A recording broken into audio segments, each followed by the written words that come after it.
नमस्कार दोस्तों, स्वागत है आप सभी का real FLC fantasy loss cover के ऑफिशियल यूट्यूब चैनल पर। Real money online gaming platform के बारे में हम बात करेंगे।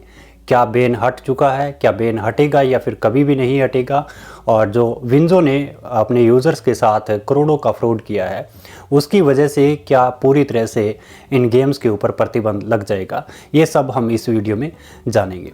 जैसा कि आप सबको पता है कि पिछली जो सुनवाई थी वो 4 नवंबर को थी। 4 नवंबर को हाई कोर्ट ने केंद्र से जवाब मांगा था कि आपने इन प्लेटफॉर्म को किस लिए बैन किया है, और अगली जो सुनवाई थी वो 26 नवंबर को होनी थी। 26 नवंबर को 104 पन्नों के आसपास की जो स्टेटमेंट है वो केंद्र ने हाई कोर्ट में सौंपी थी। 26 नवंबर को समय कम होने की वजह से हाई कोर्ट ने जो अगली तारीख दी वो नेक्स्ट डे यानी 27 नवंबर को रखी गई। तो 27 नवंबर को हाई कोर्ट की तरफ से क्या फैसला आया, क्या बैन हट चुका है, क्या सिर्फ फैंटेसी से बैन हटा है या फिर सभी एप्लीकेशन से बैन हट गया है, ये सब कुछ आपको इस वीडियो में मिलने वाला है। तो वीडियो को शुरू से लेकर अंत तक पूरा देखिएगा।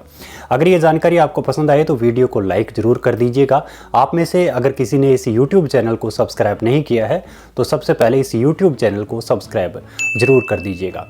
छोटी से छोटी और बड़ी से बड़ी लेटेस्ट अपडेट के लिए फैंटेसी से संबंधित आप हमारे टेलीग्राम चैनल पर जुड़ जाइए, जिसका लिंक इस वीडियो के डिस्क्रिप्शन में है। सर्च करके जुड़ने की गलती मत कीजिएगा। ओरिजिनल अगर हमारे टेलीग्राम चैनल पर जुड़ना है तो इसका एकमात्र रास्ता है, और वो रास्ता है कि जो लिंक इस वीडियो के डिस्क्रिप्शन में दिया हुआ है उस लिंक के ऊपर क्लिक कीजिए और डायरेक्ट आप हमारे टेलीग्राम चैनल के ऊपर जुड़ जाइए। जो फैंटेसी प्लेटफॉर्म पे फ्री के कॉन्टेस्ट चल रहे हैं उनके अंदर आपकी टीम अगर फर्स्ट रैंक पर आप लेकर आना चाहते हैं तो आपको ट्रम्प प्लेयर जो है अच्छे मैच के हमारे टेलीग्राम चैनल के ऊपर दिए जाते हैं, और ट्रम्प खिलाड़ी ही होते हैं जो आपको मेगा कॉन्टेस्ट जिताते हैं। तो जल्दी से जाइए, फटाफट से हमारे टेलीग्राम चैनल को ज्वाइन कर लीजिए और इस यूट्यूब चैनल को सब्सक्राइब जरूर कीजिएगा। तो आइए दोस्तों, बात करते हैं कि online real money gaming application के बारे में क्या फैसला है। सबसे पहले हम एक दिन पीछे जाएंगे, यानी कि 26 नवंबर को जाएंगे।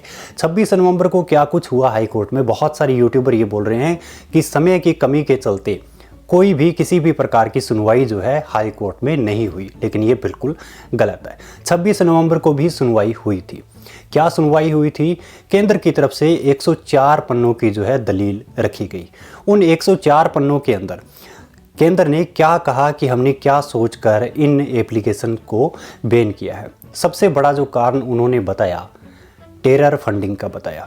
दूसरा जो कारण है वो मनी लॉन्ड्रिंग का है, जो कहीं ना कहीं सच भी है। लेकिन सच भी है पर जो रजिस्टर्ड प्लेटफॉर्म है जैसे ड्रीम 11 हो गया या बहुत सारे जो रजिस्टर्ड प्लेटफॉर्म है, इनकी आड़ में जो इलीगल एप्लीकेशन चल रहे हैं जिनका कोई किसी भी प्रकार का रजिस्ट्रेशन नहीं है, ऐसे एप्लीकेशन हो सकता है कि टेरर फंडिंग हो या फिर मनी लॉन्ड्रिंग जैसे हो सकता है। लेकिन जो रजिस्टर्ड प्लेटफॉर्म है ये जीएसटी भी दे रहे हैं, टैक्स भी दे रहे हैं, और बिल्कुल स्मूथली एक नंबर में इनका जो कारोबार है वो चल रहा है। और जब केंद्र ने ये बात कही है तो ये इसको आप ऑफिशियल स्टेटमेंट भी समझ सकते हैं। और केंद्र ने ये तक कहा है कि अगर ज़रूरत पड़ती है हाई कोर्ट को तो हम बंद लिफाफे में आपको प्रूफ देने के लिए तैयार हैं। यानी कि केंद्र के पास 100% प्रूफ है कि टेरर फंडिंग हो या फिर मनी लॉन्ड्रिंग जैसे है इन गेमिंग प्लेटफॉर्म की आड़ में चल रही हैं। लेकिन यहाँ भी एक सवाल बनता है, अगस्त के महीने में इन एप्लीकेशंस को बैन किया।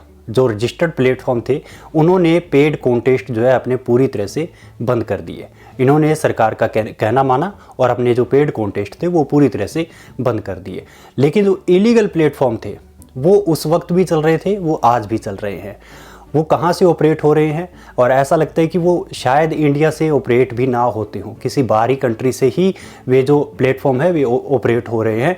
और जो केंद्र ने एक इल्ज़ाम ये भी लगाया कि जो युवा हैं वे बर्बाद हो रहे हैं, कर्जदार हो रहे हैं, उनकी मानसिक स्थिति जो है वो बिगड़ रही है।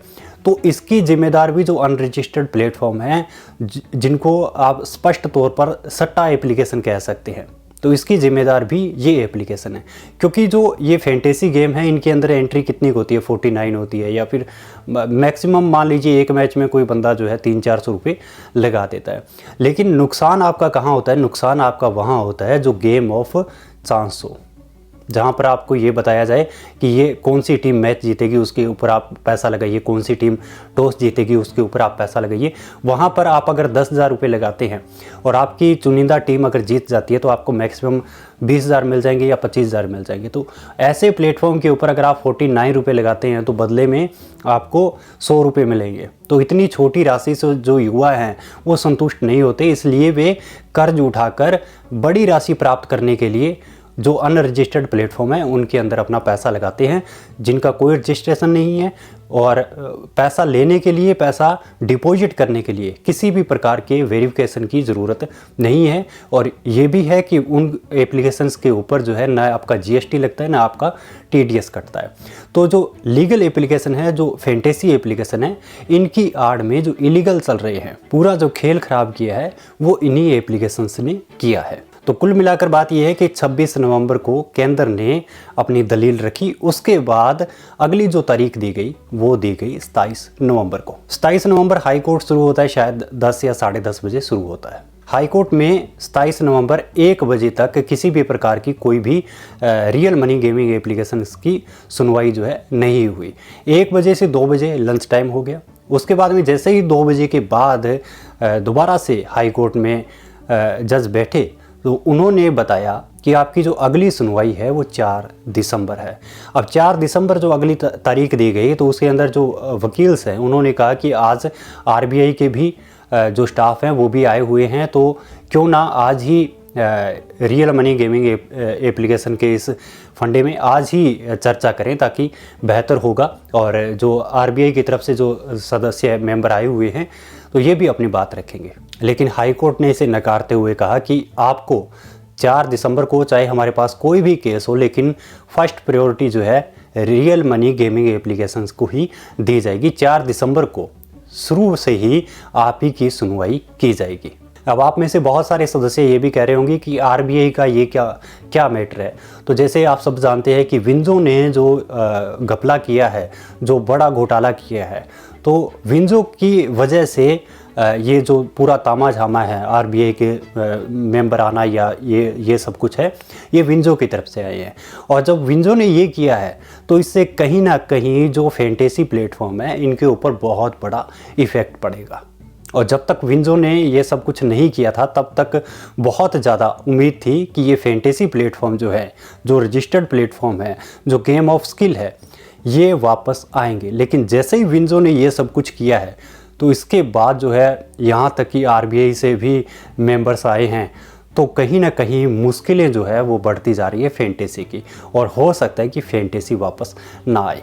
और लगभग जो इस सब्जेक्ट के ऊपर वीडियो देख रहे हैं तो मैंने देखा है कि नोट किए मैंने 70% के आसपास लोग ये कह रहे हैं कि अगर ये एप्लीकेशंस वाले गवर्नमेंट को 40% जीएसटी देने को राजी हो जाए तो ये बैन हट जाएगा। और कहीं ना कहीं ऐसा लगता है कि इस लाइन में सच्चाई भी है।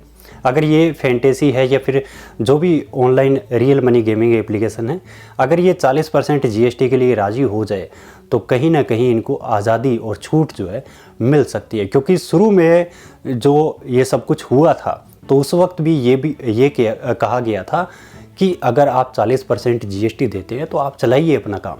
लेकिन जो फैंटेसी प्लेटफॉर्म है उन्होंने कहा कि अगर हम 40% यूज़र से जीएसटी ले लेंगे, 30% उनका टैक्स काट लेंगे, तो फिर इसमें उनका क्या बेनिफिट होगा।